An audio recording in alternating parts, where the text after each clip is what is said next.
So it's Monday evening, 16th of December, and so today at 3 p.m. in England, 4 p.m. over here, Mark McDonald gave his press conference, in the press conference in which he was going to say more about his forthcoming application to the CCRC, but also to discuss new evidence, the new evidence he was going to bring.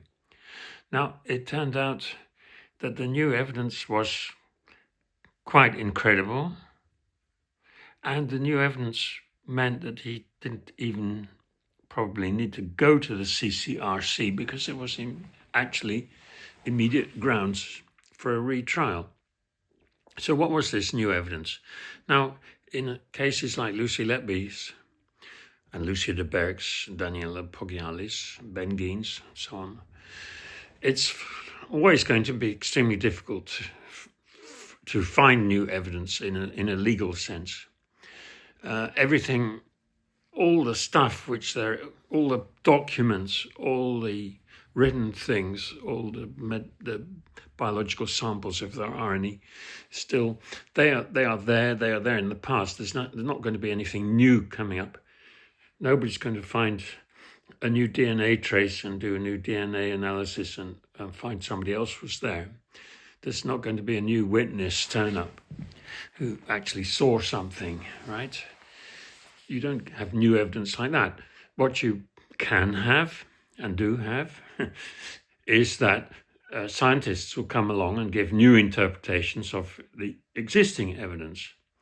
But from a legal point of view, these are opinions. This is not new evidence. These are just opinions, both in the Netherlands and in England and in Italy, like almost everywhere. Lawyers are scared of scientists. They don't want to think about science. They don't want to learn science. They're obviously not qualified to do so. And a new scientific evaluation of existing evidence can be put away as merely being an opinion. And actually, of course, very often it's not even a new opinion because possibly there had already been scientists who had come out with that opinion about that evidence before. Well, things in England have got even worse because, for instance, to not allow Lucy Letby's appeal against her second trial, an appeal court judge ruled that the scientific basis of the proposed appeal was based on science which already existed before the original trial, and therefore it had been available theoretically to her defense if they'd been smart enough, and they apparently had not used it, and so she did not have a second chance. And this despite the fact that the science in question, this was air embolism science, but completely definitively showed that the prosecution argument of how Lucy had killed baby, whatever it was, L, I think, no, K, was totally unsound, was totally wrong. But just because the argument is wrong is no reason to reopen the case.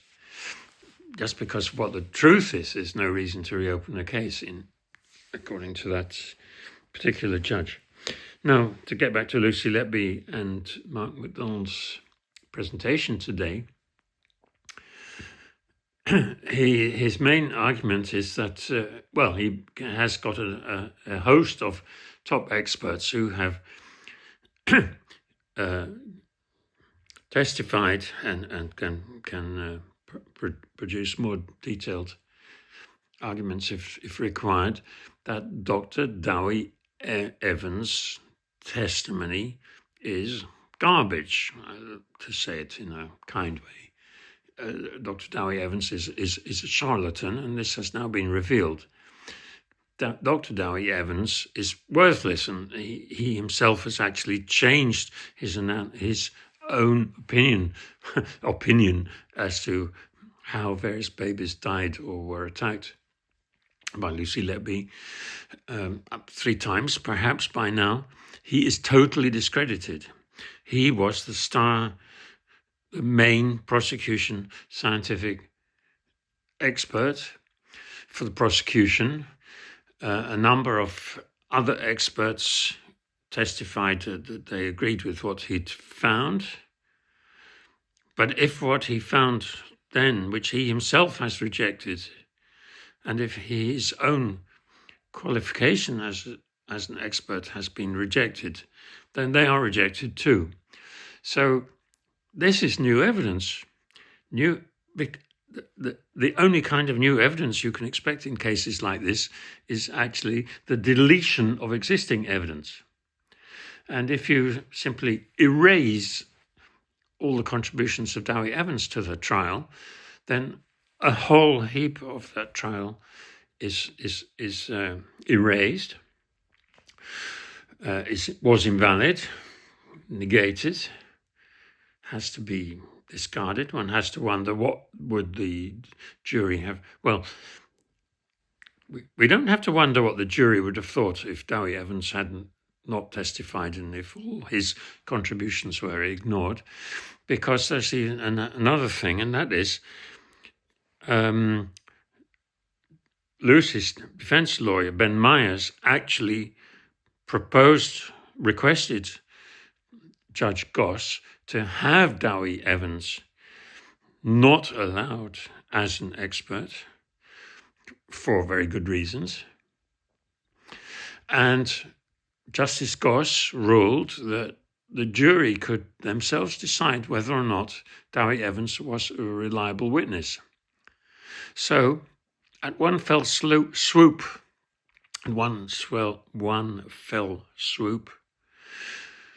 Mark McDonald has eradicated Dewi Evans, but also showed that Justice Goss erred. Justice Goss made a ruling which was wrong. It's now been proven to be wrong. At least it's proven to be wrong if people believe Mark McDonald at this stage, as many people are going to, and many lawyers will realize that Mark McDonald has got 50 scientists behind him, including a number of prominent neonatologists. So it's going to be rather difficult to refute Mark McDonald's claims here. So what does this mean? This means that the trial was a mistrial. A serious error was made. A serious procedural error was made. It means there has to be a retrial, or more still. I mean, but at the very least there has to be a retrial. There's no need to go to the CCRC, the Criminal Cases Review Committee, which sometimes, after immense pressure from society, actually recommends a case to go back to the Court of Appeal, right? It's in disrepute, the CCRC, so it's not a very reliable way to get a miscarriage of justice corrected anymore. But still, whatever, it's all there is left. But this is a shortcut. This is a brilliant shortcut. And I'm only slowly understanding how clever it is of Mark McDonald, because this is legal. You don't have to know anything about science. You do have to know that Dewi Evans has been utterly disqualified as a scientist by a host of other scientists, and it's not going to be. It's completely ludicrous to imagine that the prosecution could now come up with a host of highly qualified neonatologists to say that Dewi Evans was actually an extraordinarily smart and astute guy, and that his testimony is valid, and his analyses are valid, especially since he himself has changed his mind 3 times. It's just not going to happen. He is the laughingstock of wherever. I mean, I don't know. He's been eradicated. He's out of the game. He put himself out of the game, but now he's been put out of the game with a flourish. And prosecution is going to have a hard time trying to recover from this. What also is brilliant is the fact that this is done at this moment, just after the Thirlwall so-called inquiry. The Thirlwall cover-up has postponed its activities till into the new year.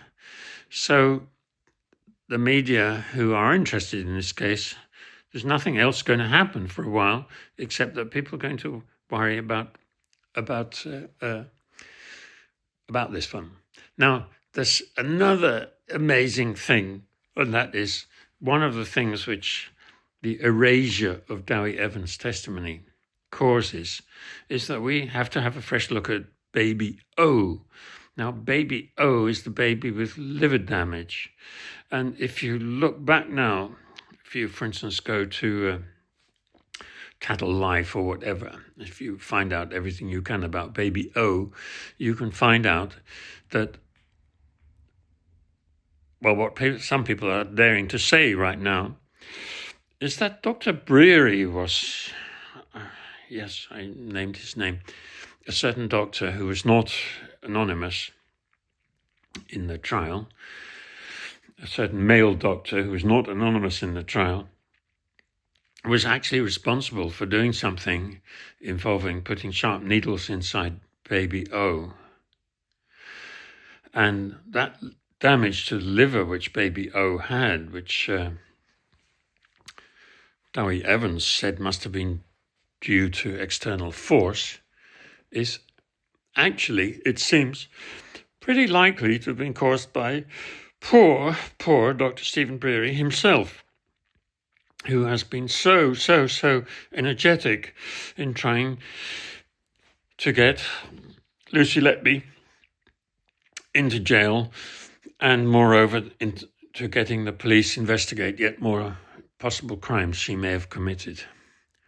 So it is looking a little bit tricky for poor Dr. Stephen Brearey.